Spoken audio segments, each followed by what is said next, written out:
A number of years ago, I had a hysterectomy, and I was, of course, immediately put on hormone replacement therapy.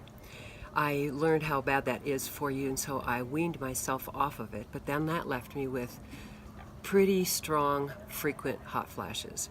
It's uncomfortable. A lot of ladies my age, whether from hysterectomies or just from aging, have experienced that, and I know that they haven't found a whole lot of things that they have helped them.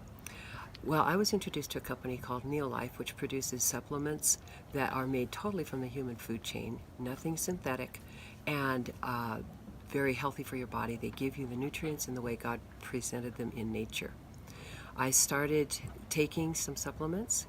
I tweaked what I had, just the basic ones, added just a little bit of extra of a product called Tre-en-en, which is made from the whole grains, and it helps to balance hormones, among many other things.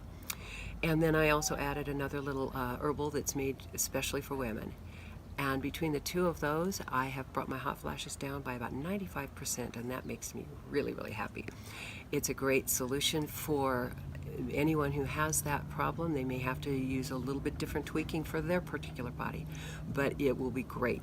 And that has put me on Neolife for the rest of my life.